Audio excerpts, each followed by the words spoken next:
Well, I think what is noteworthy about this session is that it's taking place in the context of a very positive and constructive tone. Somehow in past years, we had the first meeting of the year, which this is, being a discussion about do we agree to the agenda, being a discussion about do we agree that we agreed X, Y, Z in the last session. And that has not been the case here. They actually, adopted the agenda very quickly. They moved into work. Nobody's walking back from anything that they have agreed to in the past in Doha, Durban, Cancun, etc. And everybody came here, basically pulling up their sleeves and saying, okay, let's get to work. So I think that has been very welcome by everyone. And it was almost like there was a tacit agreement. We're going to go and we're going to work, which is actually very, very good to see. And the purpose of this meeting is to focus exclusively on the Durban platform, leaving on the sidelines all the work that is being undertaken by other processes of the convention. Here they are focusing only on the Durban platform, which focuses on two issues. One is what is the path toward the 2015 agreement, and secondly, how can countries begin to raise the global ambition, not just their own, but the global ambition on mitigation, on adaptation, on technology, on finance. And both of those are interlinked. And what I find refreshing here is that, yes, there are some countries that are reading their statements, which is understandable because it represents their position. But there's also a much more frank conversation going on about, we are really totally running out of time, and it is high time that we engage and collaborate in finding ways forward. So we've been actually quite happy with the tone. And you mentioned the science, and I guess the backdrop to this meeting was those reports from Manulur in the Pacific that the levels of carbon dioxide could be hitting a sort of 399.72, almost 400. There you go. Who needs Twitter? We got you. But do you sense, have you sensed from speaking to people they are feeling that added urgency? Yes, I think there is an increasing sense of urgency. I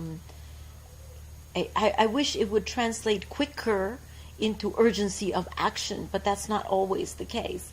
However, I've also been heartened by both governments and non-governmental actors and stakeholders who have come to this session to say, here is what we can contribute. And the question that I always have is, your contributions are fantastic, they're critical, they're necessary, and what else can you do? Because it's very clear that nobody's doing enough. And last time we spoke, you were at the Globe Climate Legislation Summit in London, which was showcasing quite an impressive array of laws all around the world that are being 31, and you challenged them, I think, to find 60. After that, since John Kerry's appointment of Secretary of State at the USA, there appears to be another push from the USA on sort of climate action. Are you sensing, is this just PR, not just from the USA but from all around the world, or are you sensing that, collectively we are seeing spots of optimism emerging from different and sometimes slightly unexpected corners of the planet? I am seeing that. I am seeing much more willingness to step forward, and impressively is to step forward and work with each other, which is clearly the way to go here.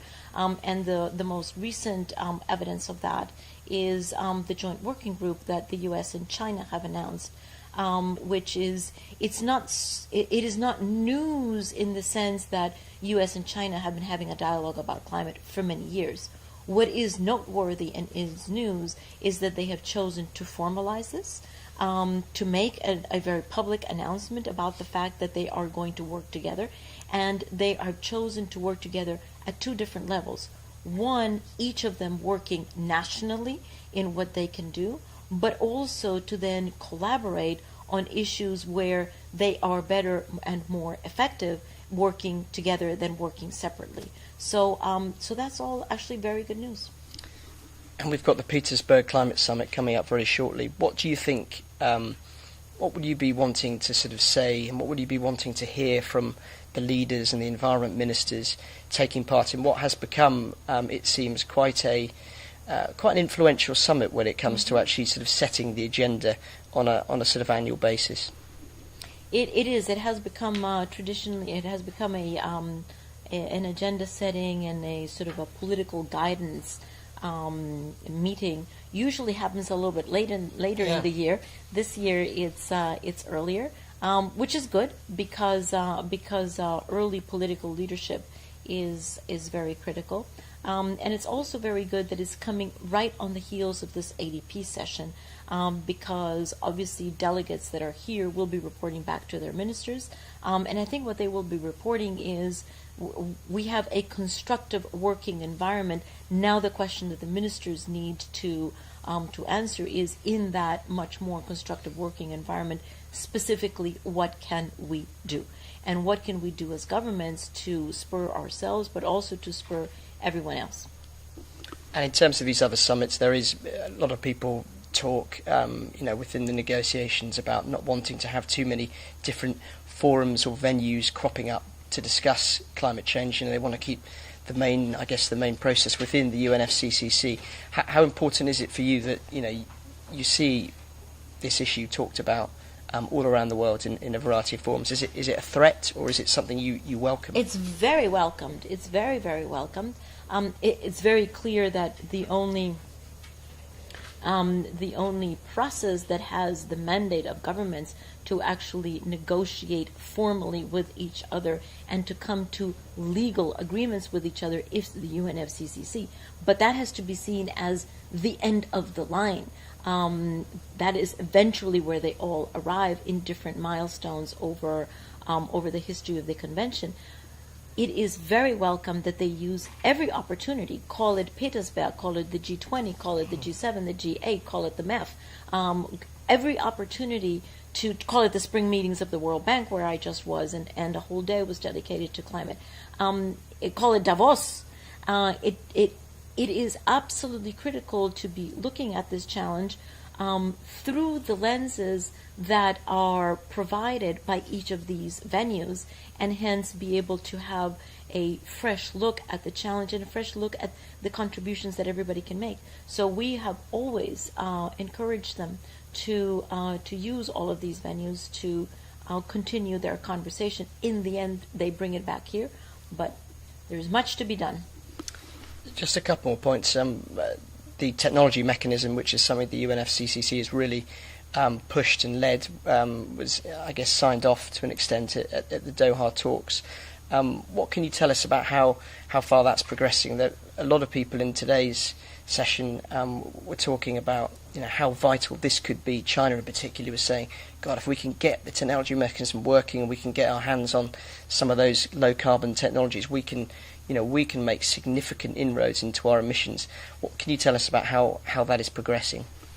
Well, the technology mechanism, both its policy as well as its operational arm, are just getting off the ground, and they've actually just been assigned by governments that the one center is going to be in Denmark, and that's actually a very helpful that those decisions are actually taken place, and that they will be that they're off the table, because you do need the infrastructure settled, the infrastructural questions settled before they can then decide, okay, fine, we know where our coffee pot is, so to speak, now we can get to work.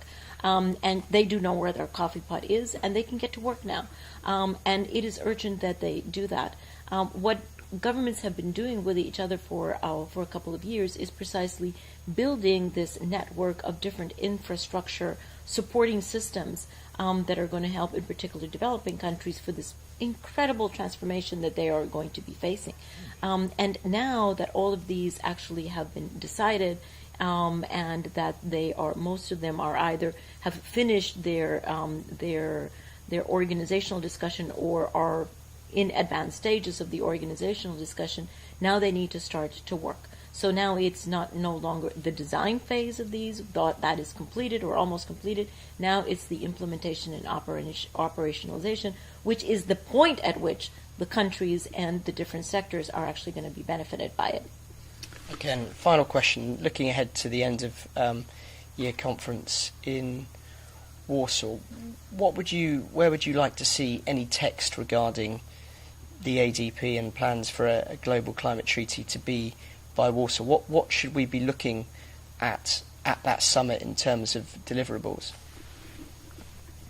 In terms of deliverables for Warsaw, the ADP will need over this year to develop. It already has the big picture milestones toward 2015, but they will have to develop a more detailed roadmap of what is going to happen, in particular next year, because by the end of 2014, governments do have to put on the table the elements of the draft agreement.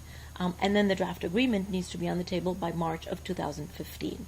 So that is a daunting task, and they will need to figure out how they're going to get to the next big milestone, which is December of 2014.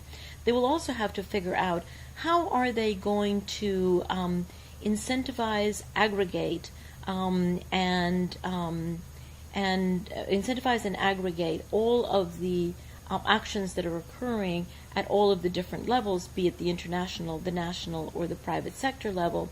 How are they going to incentivize and aggregate them in such a way that they can be then taken from where they are now, which is at the incremental level, to the transformational level, because that is the purpose of the 2015 agreement. It is not just to aggregate everything that is going on. It is to build on all of the activities that are there and be able to kickstart the transformation of the economy which needs to occur. That is also a daunting task. So they will not be twiddling their thumbs.